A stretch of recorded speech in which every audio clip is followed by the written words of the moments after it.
Sir Vivian Richards cricket stadium থেকে খেলাযোগের Facebook লাইভে আরও একবার স্বাগতম জানাচ্ছি আপনাদেরকে। দর্শক, সবশেষ আপডেট, বাংলাদেশ দল টসে জিতে প্রথমে বোলিংয়ের সিদ্ধান্ত নিয়েছে। ইন্ডিয়া প্রথমে ব্যাটিং করবে। বাংলাদেশের দর্শকরা প্রবেশ করছেন, একটু আগে তাদের সঙ্গে কথা বলিনি, তারপর আমি আসলে কথা বলবো।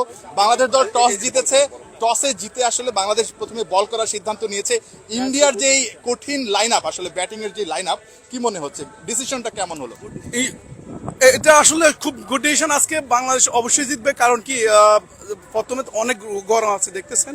সো বেসিকলি গরমের কারণে ওরা সবাই টায়ার্ড হয়ে যাবে, আর টায়ার্ড হয়ে গেলে তো ডেফিনেটলি ওদের জন্য অনেক, ইনশাল্লাহ বাংলাদেশ জিতবে আজকে। এটা হলো সবচেয়ে বড় কথা। অবশ্যই একটু ভাইটাল রোল প্লে করে মাঝে মধ্যে, এবং টস জিতে যাওয়া মানে একটা বাড়তি সুবিধা পাওয়া। আপনার কাছে কি মনে হয়, একটু আপনার কাছে যাই, টসটা জিতে বোলিং এর সিদ্ধান্ত নেওয়া এবং বাংলাদেশের একাদশে একটা পরিবর্তন, তাসকিন আহমেদ খেলছেন না, সেই জায়গাটা জাকির আলী আবারও ফিরেছেন, ডিসিশনটা কেমন হয়েছে? I think Taskin Ahmed. I'm in favor of Taskin, but still anyway go with Zakir Ali. বা আমি মোটামুটি আজকের জন্য ভালো, খারাপ না, ভালোই ডিসিশন হয়েছে।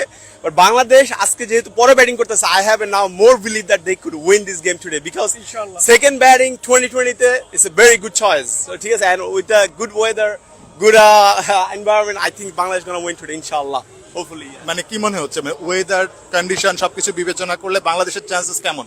হ্যাঁ, ওয়েদারের কথা বলতে গেলে আমরা মনে করি যে বাংলাদেশ এবং এখানকার ওয়েদার অলমোস্ট সেম। তবে আমাদের জন্য মনে হয় এইসব পিচে খেলার অভ্যস্ত আমরা আছি। তো বিশেষ করে যাই না, যে কোনো একটা চেঞ্জ তাসকিন, তো যাই হোক জাকির নেওয়া হয়েছে, টিম ম্যানেজমেন্ট ভালো বুঝবে। বাট আমার দিকে শুধু একটাই কথা, জানি না যে সাকিবকে রিটায়ার করতে হবে এই মুহূর্তে সাকিবের ব্যাপারটা। এর পরিবর্তে মেহেদী হাসান মিরাজকে আমরা খুব মিস করতেছি, যেটা আমাদের প্রাণের কথা।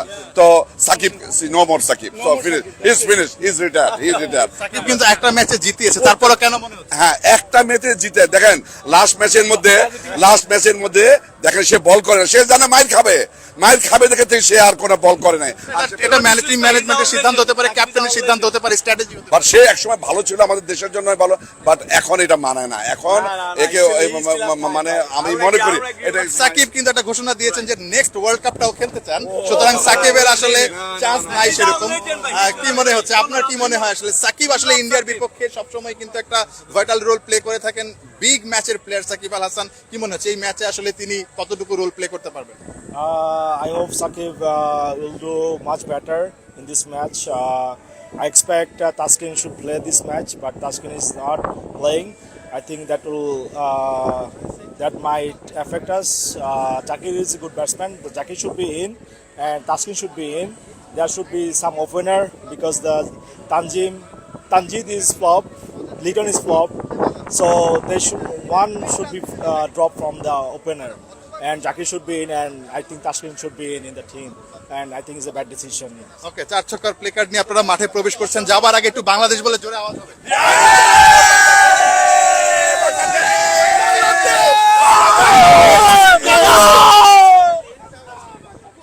বাংলাদেশ আওয়াজ করতে করতে আসলে মাঠে প্রবেশ করেছেন দর্শকরা, সমর্থকরা, এবং এই ম্যাচে বাংলাদেশ টসটা জিতে গেছে। টসে জিতেছে বাংলাদেশ, ম্যাচটা কি জিততে পারবে? সেই ম্যাচটা জয় দেখার জন্য আসলে দর্শকরা একে একে মাঠে প্রবেশ করছেন। আরো একজন সমর্থককে পেয়েছি, একটু আপনি আসবেন ভাইয়া, আপনার সঙ্গে কিছুক্ষণ আগেও কথা হচ্ছিল টসের আগে। টসের পরের আসলে সিচুয়েশনটা কেমন মনে হচ্ছে? টসে বাংলাদেশ জিতেছে, এই উইকেটে বোলিং করার সিদ্ধান্ত নিয়েছে। আপনি তো আসলে নট অনলি ম্যাচটা দেখছেন, আমরা আপনাকে প্র্যাকটিস সেশনেও দেখি খুব মনোযোগ দিয়ে। ইন্ডিয়ার প্র্যাকটিস সেশন দেখেছেন, বাংলাদেশের প্র্যাকটিস সেশন দেখেছেন, কি মনে হচ্ছে আসলে, মানে ওভারঅল সিচুয়েশন কি বলে, মানে এই ডিসিশনটা কেমন হয়েছে? আজকে তো রৌদ্রোজ্জ্বল আবহাওয়া, আবার ইন্ডিয়া যখন আসলে সুযোগ পাবে সেখানে যদি তারা একটা বড় সংগ্রহ গড়ে দিতে পারে, সেটাও তো আসলে বাংলাদেশের জন্য অনেক চাপ হবে। আপনার কাছে কি মনে হয়, ওভারঅল ডিসিশনটা কেমন হলো? ফার্স্ট অফ অল আমি প্র্যাকটিসের ব্যাপারটা আসি একটু বিস্তারিতভাবে। আমি অস্ট্রেলিয়ার প্র্যাকটিস যখন দেখেছিলাম, মানে আমরা যখন গ্যালারিতে দাঁড়িয়েছিলাম, আপনারাও ছিলেন, মানে বলের আতঙ্কে ছিলাম, যে পরিমাণ ওরা 6 মারতেছিল। অস্ট্রেলিয়া মার্কাস স্টয়নিস মানে দারুণ সব ছক্কা মারছিল, কিন্তু বাংলাদেশ দলকে যখন আমি প্র্যাকটিসে দেখলাম, তারা লিটারালি হচ্ছে ওয়ার্ম আপ, মানে স্ট্রেচিং করছে। There is nothing much. হ্যাঁ, সাকিব ব্যাটিং এ আসলে সেই ঝাঁজটা ছিল না। ব্যাটিং এর সেই ঝাঁসটা ছিল যে আমি যে টি-20 খেলছি, বিগ হিট খেলছি, তারা হয়তো ওয়ানডের একটা প্রস্তুতি ওইটা হতে পারে, বাট টি-20 সুলভ প্র্যাকটিস ছিল না। ইভেন গতকালকে তো বাংলাদেশ টিম প্র্যাকটিস করে না, কিন্তু ইন্ডিয়ার প্র্যাকটিস আমি আবার দেখতে এসেছিলাম, এবং বিরাট কোহলি, রোহিত শর্মা, এক একটা ব্যাটের আওয়াজ আপনি গ্যালারি থেকে আমরা শুনতেছিলাম, মানে it's a good looking shot. So practice makes a man perfect, একটা কথা আছে, ওইটার ইফেক্ট কিন্তু মাঠেও পড়ে। সো বাংলাদেশ টিম আজকে যে প্লেইং 11-এর কথা বললেন, এটা একটু লিটারালি আমরা যখন প্লেইং 11টা দেখলাম একটু আসলে একটু অবাক, আসলে কি প্ল্যান ওয়াইজ হতে পারে আজকের পিচটা। শরীফুলকে আমরা খুব বেশি এক্সপেক্ট করছিলাম এই ম্যাচটাতে শরীফুল ইনজুরি কাটিয়ে ফিরবেন, কিন্তু শরীফুল একাদশে নেই। আমার তো মনে হয় তার ইনজুরি অনেকটাই ভালো হয়ে গিয়েছে। ডিসিশনটা কেন আসলে মানে না নেওয়া, আসলে শরীফুলকে না নেওয়া মনে হয়? শরীফুলকে আমি একটু আগেও এই 10 মিনিট আগেও দেখছিলাম সে রান আপ নিচ্ছিল, এবং ইন্ডিয়ার সাথে ওয়ার্ম আপ ম্যাচ যেটা আমি নিউ ইয়র্কেও বসে দেখেছিলাম, he did excellent bowling. So pacer হিসেবে যদি দলে কেউ ইন্ডিয়ার এগেনস্টে রাইট নাও বেস্ট চয়েস, সেটা আমার মনে হয় শরীফুল ছিল। আর মানে দুজন পেসার নিয়ে ইন্ডিয়ার সাথে টিমের খেলা, আমি জানি না আসলে তারা team plan actually end of the day, but it's bit surprising for us actually. নিঃসন্দেহে মানে একটু সারপ্রাইজ হয়েছে আমরা, তাসকিনকে না দেখেও যেমন সারপ্রাইজ হয়েছে, একই সঙ্গে আসলে ঠিক শরীফুলকে না দেখেও আসলে অনেকটা সারপ্রাইজ হয়েছি। শেখ মেহেদীকে আমরা দেখছি, সেখানে আসলে শুরুতে যেটা বললাম, দুজন ডানহাতি আছেন, বিরাট কোহলির কথা বলতে পারি, রোহিত শর্মার কথা বলতে পারি, তারা যদি অ্যাগ্রেসিভ হয়ে যান সেক্ষেত্রে কিন্তু আসলে চিত্রটা অন্যরকম হতে পারে। নাজমুল হোসেন শান্ত অনেকটা সাহস করে আসলে টস জিতে বোলিংয়ের সিদ্ধান্ত নিয়েছেন। এখন এটা আসলে ইউটিলাইজ করতে হবে বোলারদেরকে। বোলাররাই কিন্তু আসলে যেটা করেন এই পুরো বিশ্বকাপে বাংলাদেশকে ম্যাচটা জিতিয়ে দিচ্ছে। আজকে কিন্তু শান্ত আরও একবার বোলারদের উপরই নির্ভর করলেন, উইকেট বিবেচনায় বলেন, সবকিছু বিবেচনায়, যে বোলাররা একটা কম রানে আসলে ইন্ডিয়াকে আটকে দেবে। ইন্ডিয়াকে ব্যাটিং দেওয়ার কারণটাই কিন্তু এটা আসলে, যে কম রানে, যত কম রানে আটকে দেওয়া যায় এবং বাংলাদেশ আসলে পরবর্তীতে চেস করতে পারবে, বড় সংগ্রহটা চেস করা বাংলাদেশের জন্য কঠিন হবে। মানে এটা আসলে মানে কেমন হবে মনে হচ্ছে? Rightly said. অ্যাকচুয়ালি এখন সবাই বলবে টস জিতে বোলিং নেওয়া ইজ এ গুড ডিসিশন। হ্যাঁ, গুড ডিসিশন, কিন্তু you know the Indian batting line up, ওরা যদি পাওয়ার প্লেতে 70-80 রান করে ফেলে, টোটাল যদি 200 প্লাস করে ফেলে, বাংলাদেশের ব্যাটিং এর যে অবস্থা, তখন আসলে দেখা যাবে যে আমাদের তাড়াতাড়ি বের হয়ে যেতে হচ্ছে স্টেডিয়াম থেকে আর কি। So we never want that, we still want a good game, but আমার বোলিং সাইডটা নিয়ে আই এম স্টিল কনফিউজ আসলে একাদশটা দেখে। ওকে, ধন্যবাদ আপনাকে, অনেক ধন্যবাদ। আসলে একজন দর্শকের সঙ্গে কথা বলছিলাম, যিনি আসলে খুব ক্লোজলি বাংলাদেশের প্র্যাকটিস, বাংলাদেশের খেলা সবকিছুই মনিটর করছিলেন।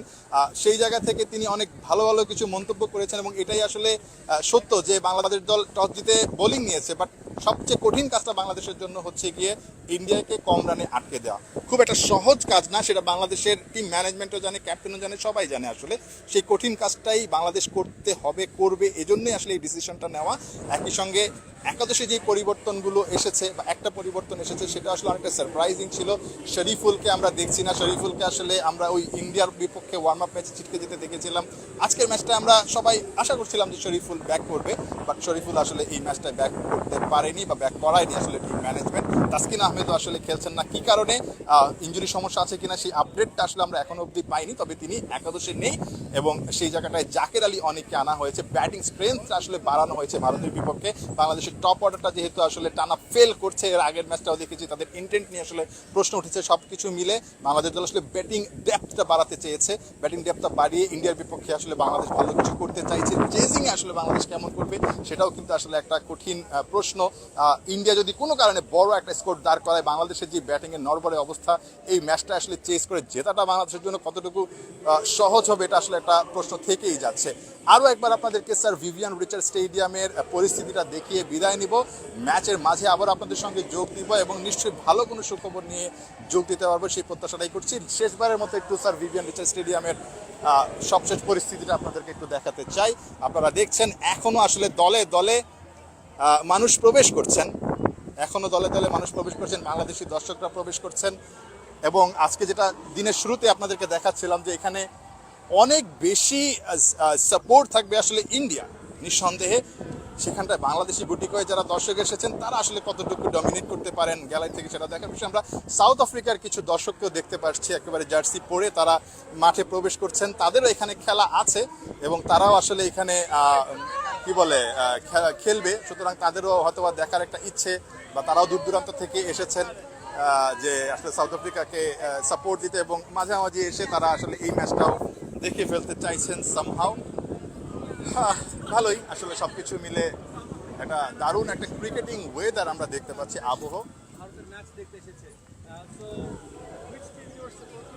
স্যার ভিভিয়ান রিচার্ডস ক্রিকেট স্টেডিয়ামের সবশেষ আপডেট আপনাদেরকে জানাচ্ছিলাম।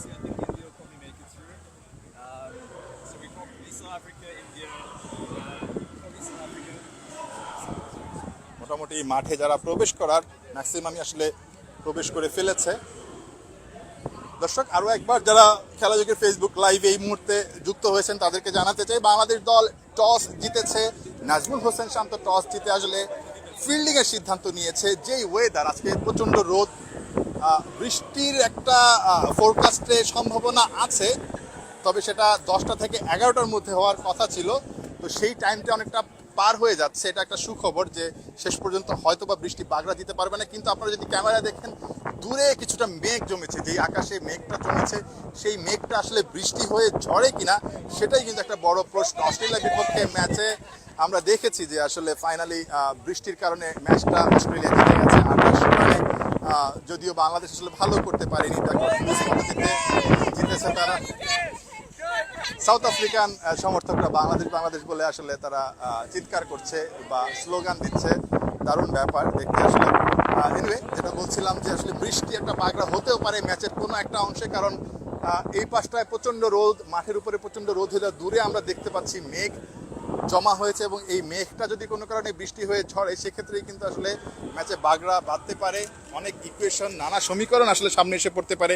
সেক্ষেত্রে কিন্তু এটা অনেক বড় একটা ঝামেলার ব্যাপার হয়ে দাঁড়াবে। আমরা চাই না আসলে ম্যাচটায় বৃষ্টিটা বাগড়া দিয়ে খেলার সৌন্দর্যটা নষ্ট হোক, তবে বৃষ্টির একটা সম্ভাবনা আকাশে আমরা দেখতে পাচ্ছি এই মুহূর্তে।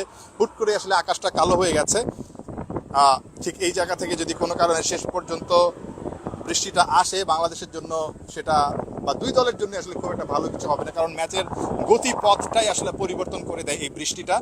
সো বৃষ্টিটা না আসুক সেই প্রত্যাশাটা আমরা করছি, মনে প্রাণে চাইছি আসলে আমরা যে বৃষ্টিটা ফাইনালি না হোক। ইন্ডিয়ান সমর্থকদেরকে দেখতে পাচ্ছেন, সংখ্যায় অনেক বেশি। তারা এখনও আসলে ম্যাচের শেষ মুহূর্তেও আসলে তারা মাঠে প্রবেশ করছেন। এনিওয়ে দর্শক, এই ছিল মোটামুটি খেলাযোগের ফেসবুক লাইভের সবশেষ আপডেট। ম্যাচ ভেন্যু অ্যান্টিগার sir Vivian Richards cricket stadium থেকে। এতক্ষণ খেলাযোগের ফেসবুক লাইভে আমাদের সঙ্গে যুক্ত থাকার জন্য আপনাদেরকে অনেক অনেক ধন্যবাদ।